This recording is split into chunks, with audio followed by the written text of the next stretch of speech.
Monday afternoon racing coming up in Hong Kong on this long Easter weekend. Here's what's coming up on this edition of HK Direct. And we're going to be looking back at the Happy Valley Vars, the feature event on Wednesday night, won by Gold Mount. We'll also look at the highest class race featuring Racing Supernova, Kingsfield and World Record, who'll all clash at Sha Tin on Monday. Plus, we'll look at the most notable performance from the month of March. Paul Larry's our guest in the studio, and Paul, the Derby is what March is all about here in Hong Kong, but a big month ahead of us here in April as well too. After Easter Monday, we've got the two Group 2 races to look forward to next week as we build up towards the QE2. Yeah, looking forward to it. It doesn't stop, does it? As you said, it's a really busy March. We've had a fantastic Derby. We saw a couple of emerging stars come out of that race, and now we've got the QE2. We'll get all the international visitors in town, and it's party time again, so it just keeps going. And if there's a party, you're the man to get involved in it. But as far as the racing is concerned, the highest class race for this week was actually at Happy Valley on Wednesday night, the Happy Valley Vars, and horses that might feature in those big races coming up.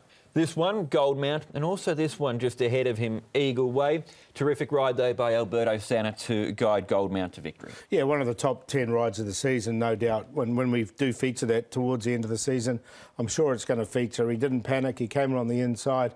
Now, I did read in the Stipes report, Brett Preble said that he had to change the legs on the second horse, Eagle Way, and once he did change those legs, he came home really nicely indeed. So once he gets back to Sha Tin, that's the interesting one for me. I think it's going to be really good for him. I know he's won one here in Happy Valley and just been beaten in this race, but Alberto Sanna took all the shortcuts and managed to get home in front just. Gold Mount's got a terrific turn of foot. We've seen that in his wins at Sha Tin before. He was fifth in the Hong Kong Vars. He's always been a high-class horse. He has, and he's some of his runs have been very, very good since he's been here as well. So, and Eagle Way's a Group 1 winner. You don't forget, he did win the Queensland Derby before he got here, and did win on debut here in Hong Kong. So they're two really exciting horses going forward. And it's good to see John Moore as well, his stable really coming into form now, as well as Tony Cruz's. They're both firing. Absolutely. All right. Well, let's hear from Tony Cruz, the winning trainer there with Gold Mount. This horse has a big finish, and you'll be last all the way. I said, but you make the run on the inside, don't go on the outside. And Alberto Sanna, he rode a perfect race today. All credit to him. Mile is too short for him, but 1800 seemed to be an appropriate distance. But after this race, with QE2, maybe Champion and Trader, all long distance races. He's gone up 5 points for that win, taking him to a rating of 120. To put that into perspective, a horse like Time Warp's at 127. If he was to go to a QE2, Gold Mount, where would you have him against our top middle distance horses? Look, he's not too far behind. He's a real star, though. I'd like to see him even Queen Mother even further, with him. Look, I'd still have Time Warp, etc., sort of above him, and the ratings do reflect that. He has raced against them before. He gets back and has to run on, whereas Time Warp is there right on the pace, isn't he? So he's a little bit behind, I think, but not too far behind. OK, that was the feature from Wednesday night. But on Monday, we've got 10 races to look forward to at Sha Tin, and the highest class event comes up as race number 7. It's a Class 2 over 1,400 metres, featuring a field of 9. Racing Supernova's got the top weight to carry for the man of the moment, Alberto Sanna. We'll hear and see more of Kingsfield shortly. Calculations coming off a big win on the all-weather track. Over the page to the last few there, Carter, who has his first run in Hong Kong, formerly trained by Joseph O'Brien. World record freshened up for this race, and California Joy is down the bottom as well there. So the race will start off by looking at these, Paul. We'll go back to Derby Day. Racing Supernova, California Joy, and what else but you all come out of this race. We've got Racing Supernova here, California Joy just behind him.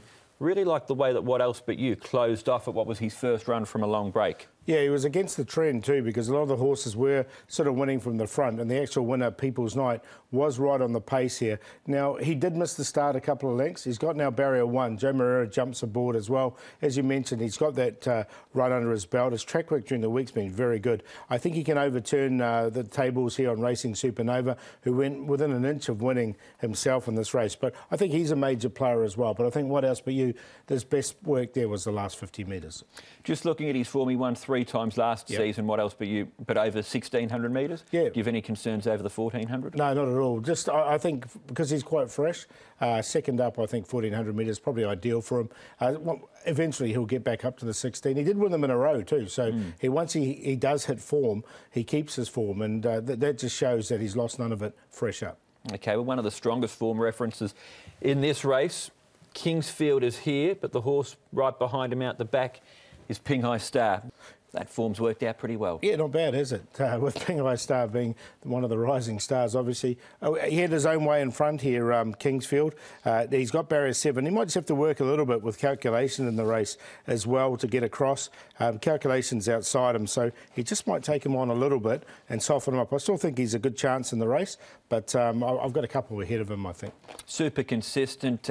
His last 2 performances, obviously, including that one, have come behind Pinghai Star.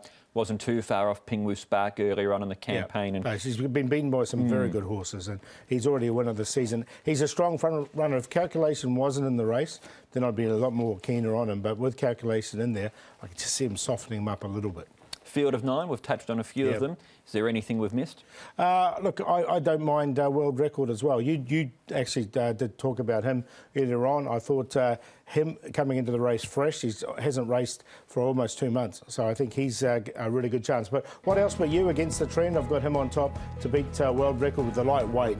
He comes in well at the weight. It's 100 to 80 rated, and with his rating, he gets in really well. Racing Supernova has to carry that top weight, but he's in good form at the moment. And Kingsfield leading from the front, he's just got to work a little bit earlier. I think that could be just as undoing at the end. So I went 5, 8, 1 and 3. Exotics could be the way to go here with 1, 5 and 8. And if you wanted to throw the 3 in, do it in the test. Okay, so 5, 8, 1 and 3, Paul's numbers then for our highest class race coming up at Sha Tin on Monday afternoon. But we're always looking back at the end of each month at the most significant performances. In March, it's all about one race, the BMW Hong Kong Derby, and it was won in no uncertain terms by Pinghai Star. Pinghai Star, the next one we see. He's late comer to the party here, Jenny. Pinghai Star, but he's fought his way in with his last 3 wins over the 1,400 metres. The 2,000, a bit of an unknown. Pinghai Star is looking nice and relaxed here in the parade. His coat's terrific. He's a strong-bodied type.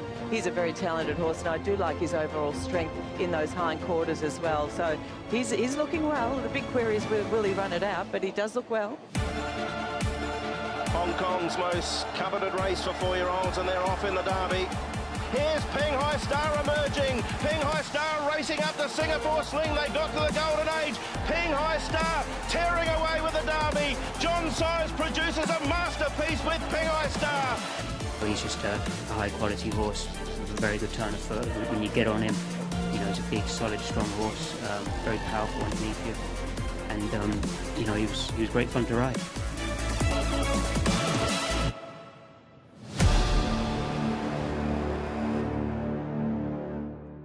It was Ryan Moore's first win in the Hong Kong Derby, 3rd win for John Size. He holds entries for races like the Champions Mile, the QE2. When do you think we'll next get to see Pinghai Star, Paul? Yeah, it could be one of those races, couldn't he? He's double nominated at this stage, a mile and the 2,000 metres. He ran the 2,000 metres out, no problems there. There was some question marks, but on his pedigree, when you look back on it, being by nom de jure, it shouldn't have been a problem. Look, he's a high-class horse, and really good to see Ryan Moore with a smile on his face as well. With John Size as well too. We've given the Masterclass Award to the horse there, Pinghai Star, but plenty of credit has to be given to John for a horse who'd never raced beyond a mile to get him to win the Derby. Oh, unbelievable. And 3 weeks ago, he wasn't even thinking about entering him. But the horse put his hand up, didn't he? He just sort of said, look, I want to run in this race. I can win this, I can win this. He behaved himself, he settled, which he hadn't done when he did get beaten. So the horse told John, I think, and then John realised straight away, this is, you know, we've got to have a go. And obviously the rest is history. He's the joint highest rated 4-year-old through that series together there with Nothing I Like More, who are 2 of the stars and both from John Size's yard. Yeah, and Nothing I Like More, I think they had to have a crack at the Derby, didn't they? But I think they've learnt he's a miler, you know, 1,400 metres to a mile. They'll stick him there, and Pinghai Star's the more of the stayer of the stable. We're almost out of time for today's show, but let's recap what's coming up on Monday at Sha Tin, where we've got 10 races, the trophy races, the Hong Kong Lions Cup at 3 o'clock, race 5. We've previewed race 7, which is due at 4:05. Overall, 10 races. The first is due off at 1 o'clock. Trackside live coverage gets underway at 12:30. For more information, go to the website hkjc.com or go to Twitter at hkjc_racing. Paul, thank you for coming into the studio. No problem. We look forward to seeing you on Racing to Win on Sunday night and also at the track on Monday. Yeah, looking forward to it. I hope everyone's had a good Easter break. Thank you very much to Paul Lally joining us in the studio for this edition of HK Direct. Join us next week where we'll be looking at the 2 Group 2s as we build up towards the Audemars Piguet QE2 Cup and the other big Group 1s just around the corner here in Hong Kong. But until then, it's goodbye. Goodbye.